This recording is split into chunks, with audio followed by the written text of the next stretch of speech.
आले आणि त्यांच्या लढ्याला यश या ठिकाणी मिळालेलं आहे आणि जरांगे पाटील या यशानंतर भावुक झाले असल्याचं आपल्याला पाहायला मिळतंय। त्यांचं उपोषण आता त्यांनी सोडलेलं आहे आणि सर्व मराठा बांधवांमध्ये देखील त्यामुळे उत्साहाचं आनंदाचं वातावरण आपल्याला पाहायला मिळतंय। जी.आर. जरांगेंनी स्वीकारला, त्यानंतर उपोषण सोडलं आणि आता जरांगे पाटील भावुक झाले असल्याचं आपण या टेलिव्हिजन स्क्रीनवर पाहतो। एक स्वप्न जरांगे पाटील यांनी पाहिलं होतं आणि त्या स्वप्नाच्या मागे ते धावत होते। त्यासाठी प्रचंड मेहनत, संघर्ष आणि अगदी जीवही पणाला लावला होता त्यांनी। आणि कित्येक दिवसांच्या त्यांच्या या उपोषणानंतर आता त्यांना हे फळ मिळालंय, मराठा समाजाला हे फळ मिळालेलं आहे। मराठा समाज जरांगे पाटील यांच्या नेतृत्वाखाली या ठिकाणी उभा राहिला। जरांगे पाटलांना समाजाने सुद्धा मोठी साथ दिली, त्यांच्यावर पूर्ण विश्वास ठेवला आणि अखेर जरांगे पाटलांनी सरकारकडून आपल्या सगळ्या मागण्या मान्य करून घेतलेल्या आहेत। या आपल्या मेहनतीला, या संघर्षाला फळ आल्यानंतर जरांगे पाटील या ठिकाणी भावुक झाले।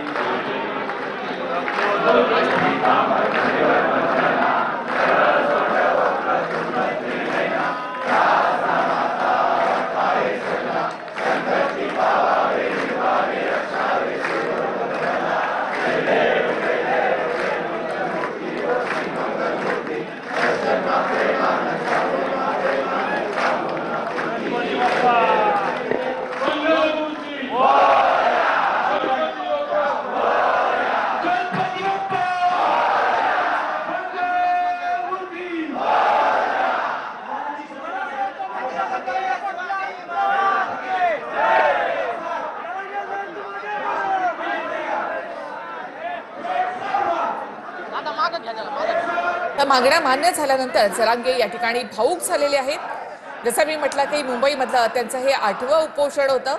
अंतरवाली सराटीमध्ये 2023 पासून त्यांनी हे उपोषणाचं अस्त्र उगारलेलं होतं आणि सरकारला अक्षरशः त्यांनी जेरीस आणलं। संपूर्ण मराठा समाज त्यांच्या पाठीशी या ठिकाणी उभा राहिला। उपोषण मागे घेतल्यानंतर या ठिकाणी गणपती बाप्पांची आरती सुद्धा करण्यात आलेली आहे।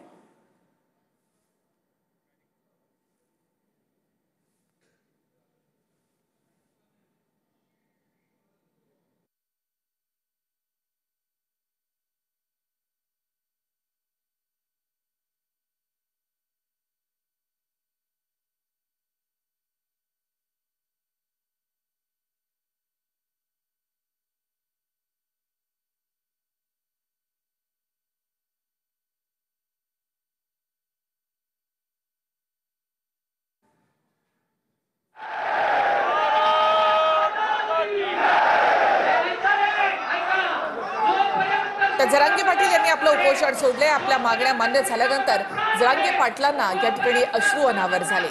5 दिवसांच्या उपोषणानंतर लिंबू पाणी पीत जरांगे पाटील यांनी उपोषण सोडलं आणि त्यानंतर ते भावुक झाले असल्याचं आपल्याला पाहायला मिळतंय।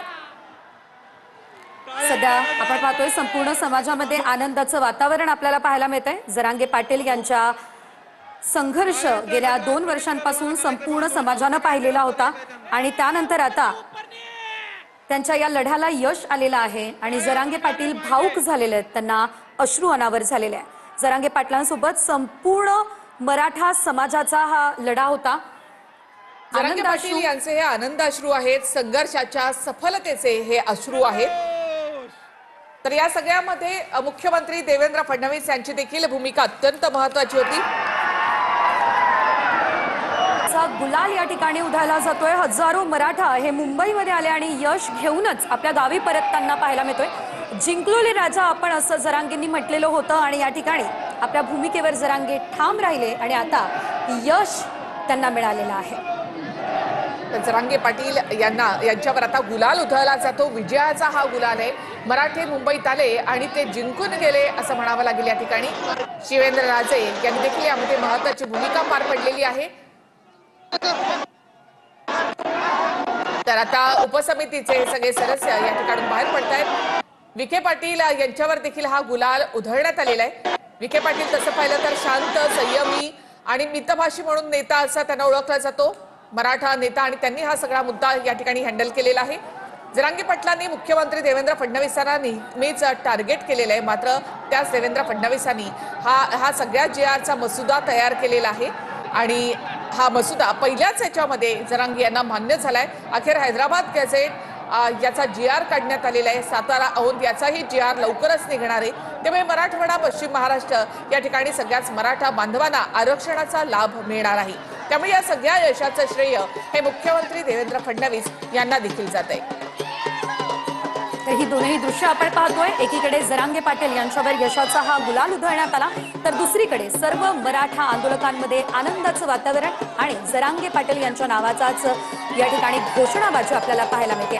5वा दिवस आजचा उपोषणाचा होता आणि आज या लढ्याला अखेर यश आलेलं आहे। 2023 पासून सुरू असलेला हा लढा अखेर या ठिकाणी संपला असं आपण म्हणू शकतो। मात्र या दरम्यान जरांगे पाटील यांनी सर्व शंकांचं निरसन केलं आणि आता जरांगे पाटील भाऊकही झाले असल्याचं आपण पाहिलं। यशाचा गुलाल उधळण्यात आला आणि सर्व मराठा बांधवांमध्ये सुद्धा आनंदाचं जल्लोषाचं वातावरण आपण पाहतो। या ठिकाणी आपण पाहतो की